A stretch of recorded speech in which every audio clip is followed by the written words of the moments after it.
catch. I'm sorry, sir, but the plane is taking off. I'm sorry, sir. Wipe it. Anong nangyayari dito? Kanina pa ako flirt niyan. Makakarating to sa office, Mark. Hindi ko inabutan si Marge. What time's the next flight to Cebu? Within 2 hours. Take that flight and surprise Marge. If you have found the right girl, do not delay. Ay, salamat. Nakabalik din ako ng Cebu. Sandaling oras na lang, Margarita Rosales. At wasak ka na. And the countdown begins. 5, 4, 3, 2, 1. Marge yun ah. Marge! Marge! Marge! Marge! Marge! Marge! Marge! Sir. Marge! Marge! Marge! Nico!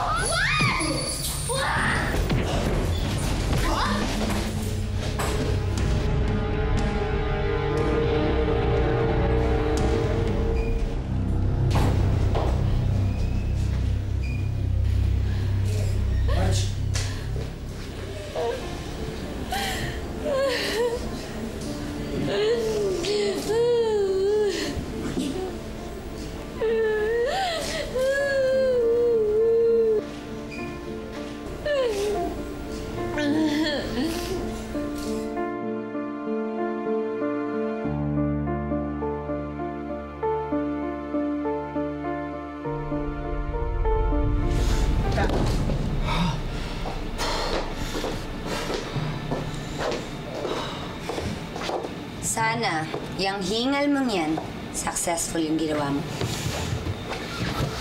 Dumating yung Rigo. Ha? Tapos? Burilyasong plano. Pero nakatakas naman ako. Paano nangyari? Nakilala ka ba niya? Hindi. Sinapa ko. Sabay takbo. Bakit? Kasi tanga ka. Namumukhaan niyo ba yung suspect? Hindi ko ho nakita kasi pagpasok ko, bigla niya ako sinuntok. Tsaka may takip yung mukha niya. Yung taas niya, matatansya mo ba? Sir, mga 5'7" ho. Ganun ba? Ano yung katawan niyo? Payat, mataba, matipuno? Medyo may kalaki yan. Mistiso ho ba o moreno? Hindi ko talaga nakita, sir. Mas makatutulong siguro yung biktima. So pagkagising niya, usapin lang namin. Sige, salamat ho. Sir, ngayon po, yung pasyente natin, stable vital signs naman. Mukhang nagpapahinga lang naman siya. Wala naman po kayong dapat ipag-alala. Salamat ho, Dok. Salamat po, sir.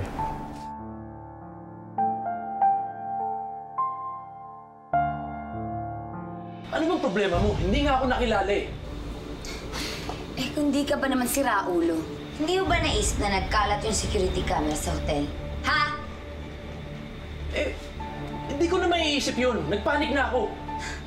Tapos dito ka pa pumunta. Pati ako dinadamay mo. Saan ako pupunta?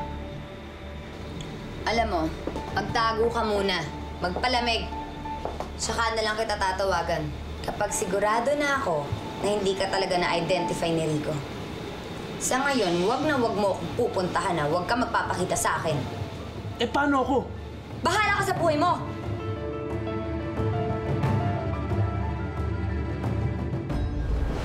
Marge, andito ako sa ospital.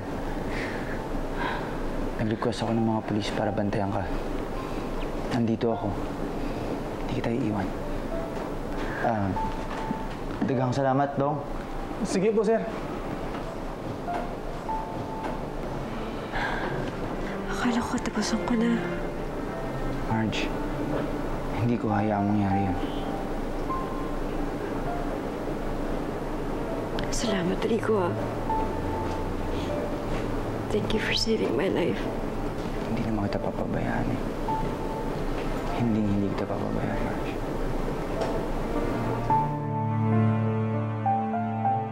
Candy?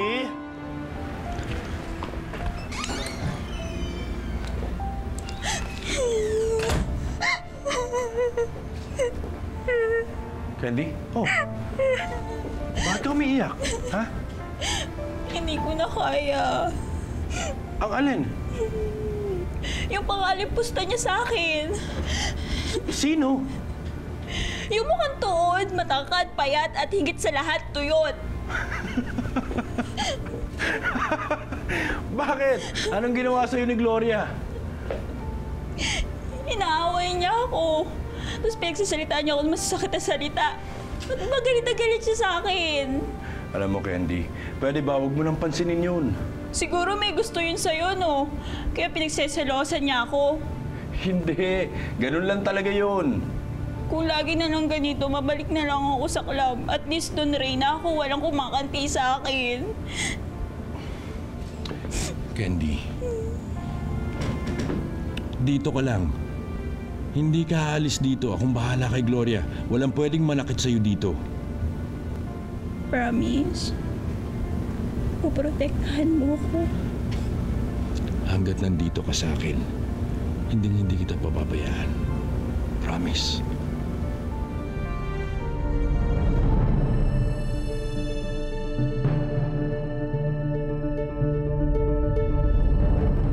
Where are you, man? Parang dito ako sa Cebu. With Marge. So, how's it going? Things are looking up, huh? May nangyaring masama sa kanya. May nagtangkang mga rape. Ano? Kamusta naman siya? Dito kami sa ospital. Nagpapahinga siya. Buti na lang naagapan ko. Dapat pala magpasalamat ka. At least, the rapist made you a hero. Pare, bad joke yan. I know, I'm sorry. I'm just glad that, things turned out well and that you got to save her. Buti na lang, he told me to follow Marge here in Cebu. Dito na muna ako ng ilang araw. I need to make sure she's alright. Teka, si Mami, kamusta? Nandiyan ba siya? Hindi niya sinasagot yung mga tawag ko eh. Di pa siya umuwi. O sige, ikaw naman ang bahala sa kanya. Pati kay Lolo ah. Tatawagan ko na lang siya mamaya. No worries, man. Ako nang bahala sa kanila. You take care of Marge. Salamat, Xavier. See ya.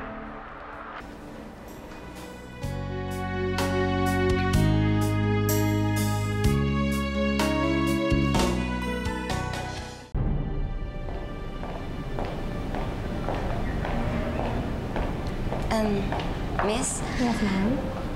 Nandito ba naka-check-in si Rodrigo Hilario III? One moment, ma'am. Ma'am, naka-check out na po kanina. Si Margarita Rosales. Mag-check out na rin po. Sige. Sige. Salamat. Welcome.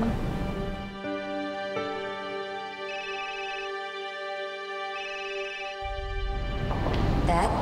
Hello, Aurora. Nasaan ka ba? Cebu? Sa Cebu? Anong ginagawa mo dyan? Babawiin ko si Rico. Binabawi. Kasi Dad, feeling ko kaya patay na patay ang si Rico na yan kay Marge kasi virgin pa siya. Kaya, siguro kung may mauuna sa kanya, mawawalan siya ng gana kay Marge. Teka, sandali lang. What are you trying to say? Di ipinahain ko muna siya sa iba, kaso pumalpak naman. Hindi na natuloy ang plano ko, si Rigo pa ang nagligtas sa Marge na yun. What the hell are you doing? Hindi ka ba nag-iisip? Alam mo ba, sa ginawa mong yan, nilalagay mo sa kapamakan ng sarili mo. Hindi lang si Rigo mawawala sa'yo. Kapag nadawit ka dyan, baka makulong ka rin. Anong gagawin ko, Dad? Maaagaw na sa akin ng babaeng yun si Rigo. Aurora, makinig ka sa akin. Binigyan kita ng kalayaan to do whatever you want to do. But in this case, you're not thinking straight. Kaya ngayon, huwag ka nang didiskarte na hindi ko alam. Simula ngayon, ako na ang magpaplano. Umalis ka na dyan. Wala dapat makakalam na nandyan ka sa Cebu. Kung hindi, baka madikit ka sa suspect. Ako nang bahala kay Rigo, naintindihan mo? Okay pa. Sige na.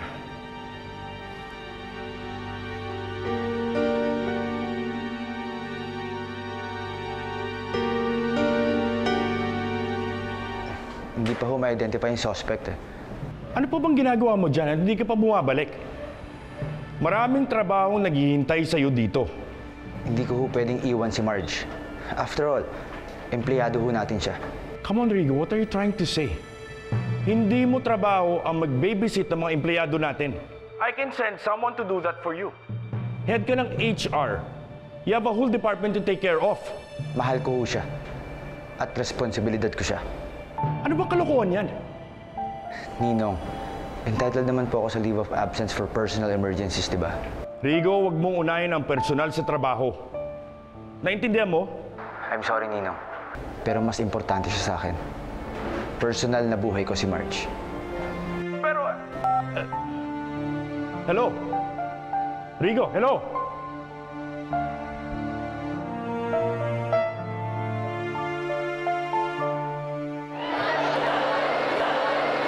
Ano ba? Maraming tao. Yung pinapagawa mo, sinusunod ko lang naman ah.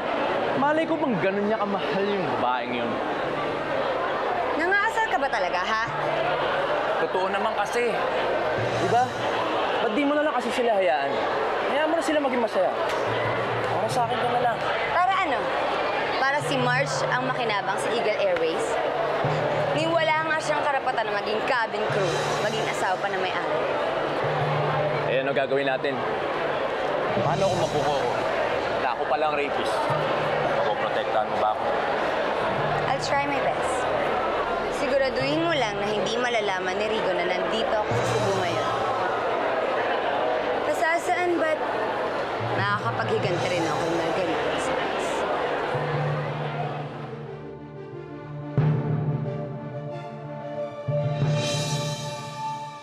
Marge, ready ka na? Bigyan ka ng personal leave for on-duty emergency para makapagpahinga ka naman. Gamitin na natin pagkakataon na to para hanapin yung mga kapatid mo. Salamat, Rigo, ha. Salamat talaga sa lahat ng tulong mo. Okay na ba ito, Marge?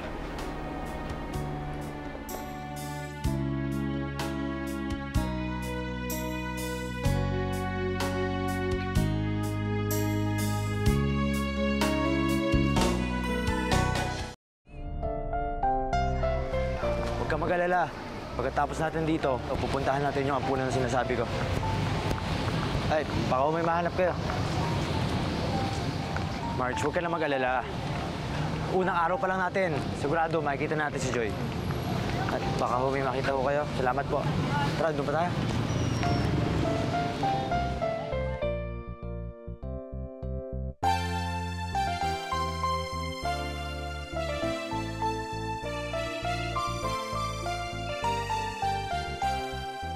Hello, Nay. Oh, Marge! Marge, kumusta ka na, ha? Akala ko ba sandali ka lang dyan sa Cebu? Ba't ang tagal-tagal mo? Ba't hanggang ngayon hindi ka pa umuwi? Nay, binigyan ako ng bakasyon ng kumpanya. Bakasyon para saan? Para hanapin si Joy. Kaya bago-bago mo lang dyan, tapos pinayagan ka ng magbakasyon? Mabait sa akin si Sir Rigo. Marge, mabait siya sa'yo dahil meron siyang gusto sa'yo. Nay, hindi naman sa ganun. Gusto lang niya ako tulungan. Marge, nak, huwag ka na muna mag-aasawa, ha? Nay, ano ka ba? Pumunta ako dito sa Cebu para hanapin yung kapatid ko. Hindi para mag-asawa. Kamusta si Felix? Ayun, okay naman siya dito. Ang tamad. Alam mo, yung kapatid mo, hindi marunong tumulong ng gawaing bahay dito. Okay, pagpasensyahan niyo na, ha? Ako na nakikiusap. Ano pa nga ba, Marge? Di ba? Dapat ang mga mahal mo, dapat mahal ko na rin. Kaya huwag ka mag-alala. Ako nang bahala dito sa kapatid mong pasaway. Ay, salamat, ha? Balitaan mo na lang ako kung ano nangyayari dyan. Sige. Ingat ka dyan, ha? Uwi ka kaagad. Miss na kasi kita, eh. Love you. Sige na, I love you. Bye.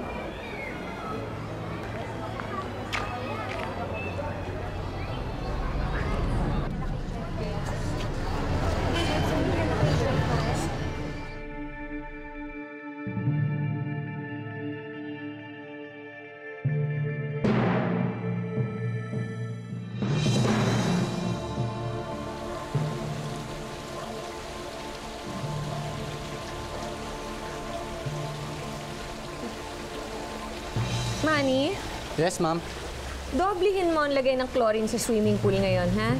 Ma'am, kakalinis lang po. Oo nga, Manny. Pero dinoble mo ba ang chlorine? Kasi balita ko, meron daw matinding mikrobyong nagkakalat dito ngayon. Mahirap na. Kailangan mag-ingat tayo. Baka kung anong sakit ang mahagip ni Aurora at ni Stanley, hindi ba? Thank you, Manny. Alam mo, Kuya, tama. Pagkatapos mo linisin yung pool, pakilinis na rin yung hangin. Kasi naamoy ako. Mas matinding mikrobyo ng inggit na lumilipad sa hangin. Kasi nakakapraning daw yun. Kaya ikaw mag-iingat ka, Kuya, ha?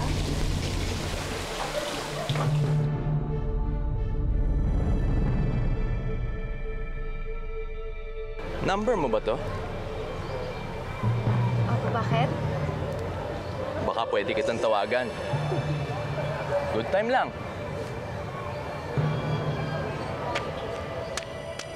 Remember me?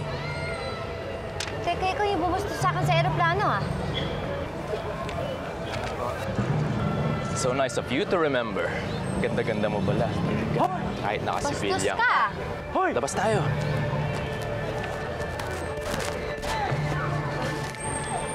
Rico, wag na.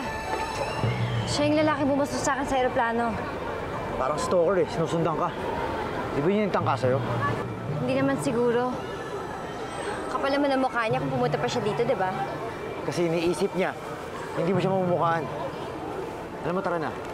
Lumipat na lang tayo sa ibang lugar para makarami tayong bibigyan ng flyers. Hindi, okay na. Nakakaya naman sa'yo. Marge, hindi ito nakakaya. Gusto ko to. Hindi ba nakakaabala lang ako? Hindi abala sa akin to. Gusto ko yung ginagawa ko.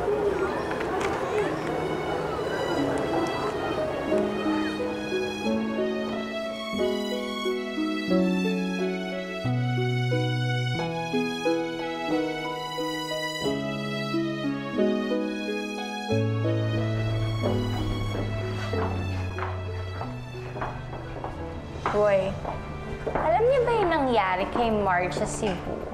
Ha? Ano nangyari kay Marge? Well, may guy lang naman na pumasok sa kwarto niya at pinagtangkaan siyang rapin.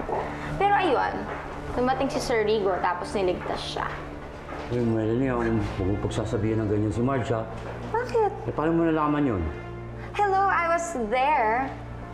At ngayon nga, magkasama si Sir Rigo at si Marge sa Cebu. Buti na lang walang nangyari kay Marge, no? Fine, siya man nagpapasok doon sa guy sa room niya. Excuse me.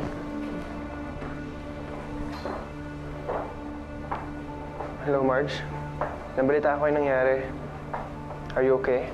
Salamat sa Diyos, okay naman ako. Nag-aalala lang ako sa'yo eh. May flight pala ako sa Cebu sa Makalawa. Pwede ba tayo magkita? Oo naman. Sige.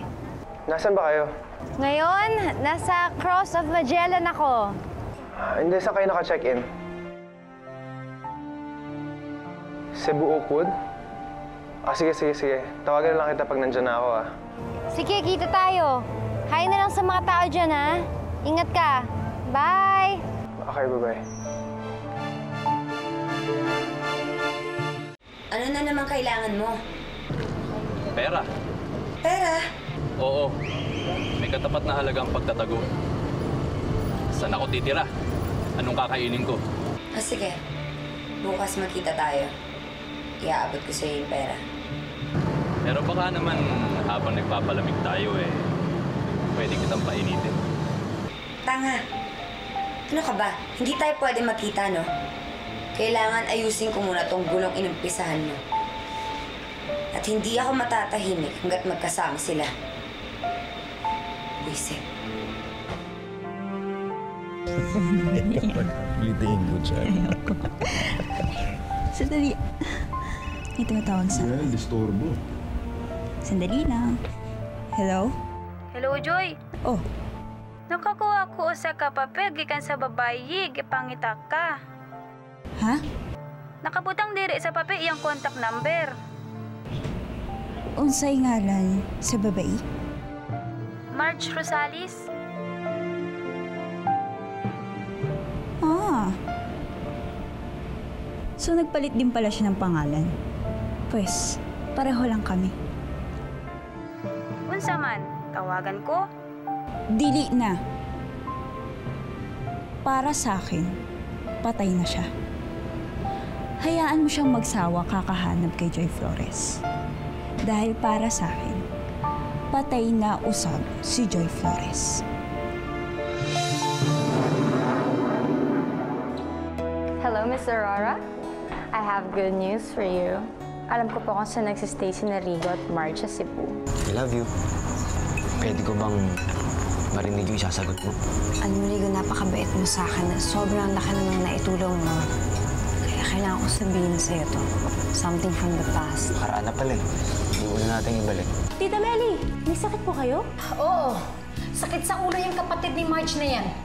Eh tita, isipin niyo na lang ho yung pagtira dito ni Felix sa isa pang dahilan kung bakit kayo hindi iiwan ni Marge. Sa bagay, alam mo tama ka dyan. Aurora! Pwede ba, Aurora? Tama na! Bakit, Rigo? Ano pa bang kulang sa akin, ha? Para ipagpalit mo ako sa babaeng yan. Mahal ko si Marge. At sa susunod, sa tamulit si Marge, ako na makakaharap mo.